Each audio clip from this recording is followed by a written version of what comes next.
So there is a big problem. Human and computer interaction is very, very slow. The only input from humans and computers is just keyboard and mouse, and some people aren't just that good at typing, and even if you are, it's still pretty slow. Computers can interact with other computers literally millions of times per second, maybe if it's a fast computer, even billions.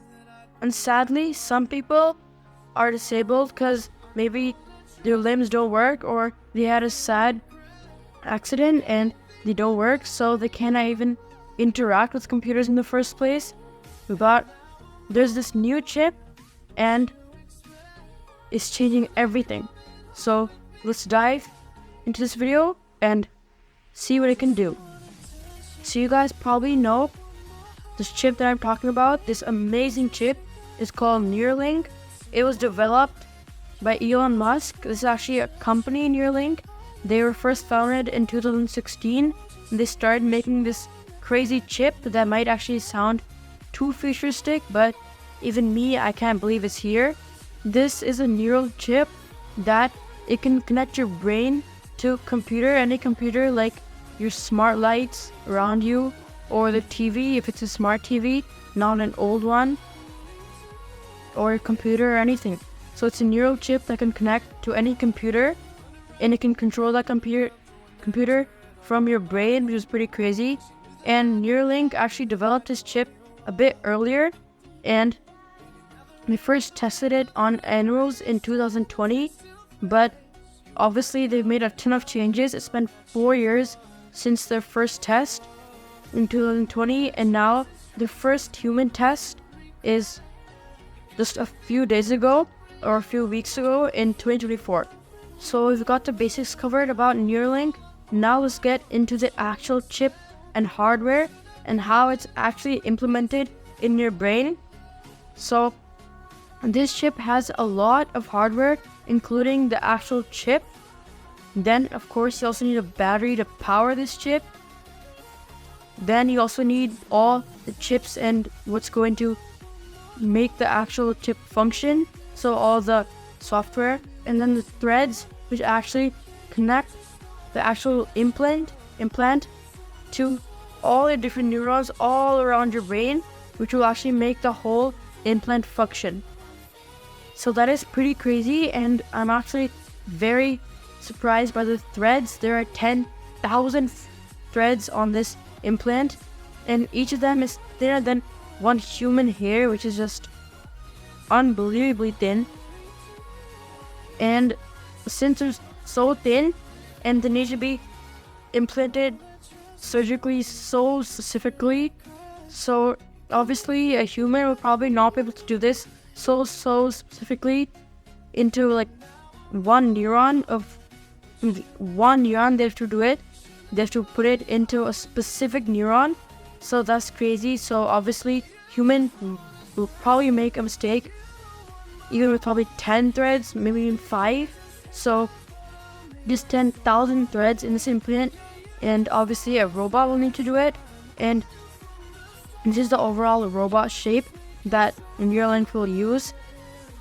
They have the base and everything, and then there's this needle that pushes each thread into the neuron. And how this actually works is neurons fire electrical signals to each other, and the thread will pick up to that signal, and it will send an impulse to the actual chip, and then it will function, send whatever it needs to the computer. Yes, that's how it actually functions. And the robot needs to be very, very precise, because even one neuron out of 10,000 can make the whole chip go wrong. Since a human might think, let's say, play a video on YouTube on the computer, maybe that one thought is fired off by that neuron that went wrong by the surgery, then it will just not work. So even one mistake can make this whole project go wrong. And now this is obviously very, very crazy. Now I want to say and talk about how this will affect our society and even us, normal people. So obviously it will affect us too, but it will affect the most disabled people who have some major injury in their bodies. So as you know, these people, some people cannot move their hands or legs or any of their lower body below the neck. So this will majorly affect their lives since they can't use the computer without their hands, since only inputs are mouse and keyboard, and obviously both require hand movement. This chip allows them to communicate through their brain to whatever computer you're using, and it doesn't require an input of a mouse or keyboard or trackpad or anything. You can just use your brain to computer, which is much more efficient than the other two outputs. Much more efficient.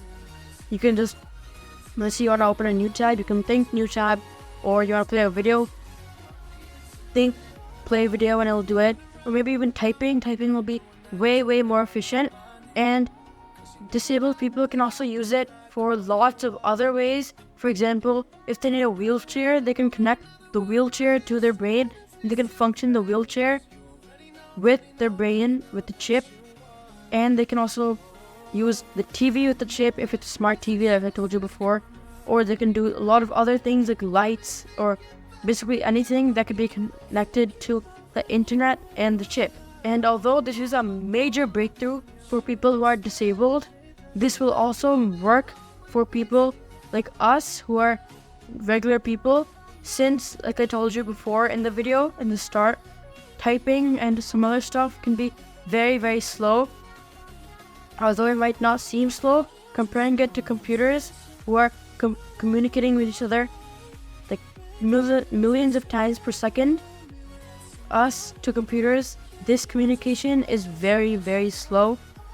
But if we use it, us normal people, then it will be very nice for us too, since we can communicate with computers very easily, and so can disabled people. And then they can actually do jobs just like us. For example, remote jobs. Let's say like maybe a fully remote IT engineer who needs to code. Then they can actually write code too with this neural chip, since they can just think whichever code they want to write in the coding software. They can do that, and then they'll write it out in the software instead of them typing. Since they can't type, they can just think whichever one they want to write, and then they can write it. So they can also do jobs with this chip, which now if you think about it, the variety of things they can do. They can play games, they can do actual jobs to earn the money, they can move around by connecting it to their wheelchair. It drastically improves their lives, which is very crazy.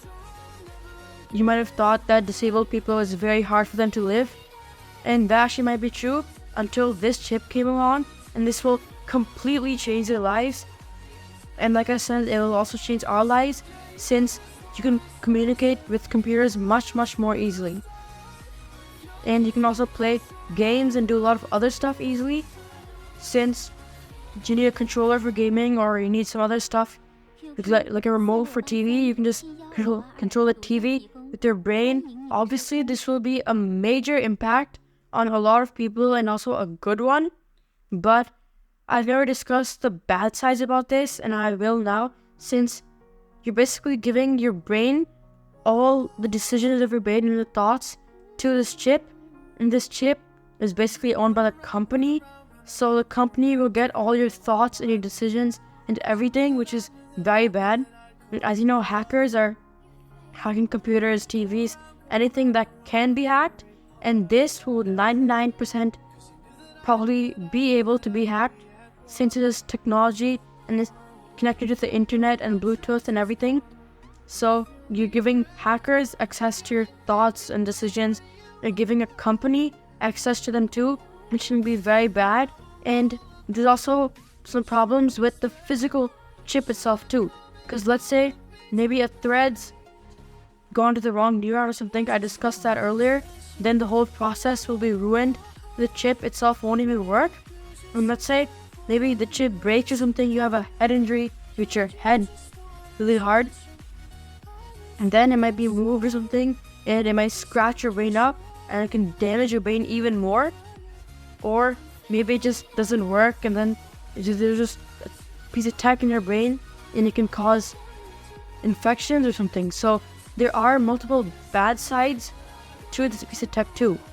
But overall, I'd say this is an incredible piece of technology. It will drastically improve lots of disabled people's lives, and I will keep an eye out for this. This is very cool tech. They're implementing a chip into the brain, and they're recording thoughts and decisions, and it's just super mind-blowing for me. I can't believe they actually did this, and I will keep you posted on if they're having more people try it out. Then you can also try it out on Neuralink's website. There is a part where you can sign up for this testing. So if you're interested, you can go ahead. I probably won't, but I'll keep an eye out for more updates. That's it for today's video. I hope I taught you about this very, very exciting topic.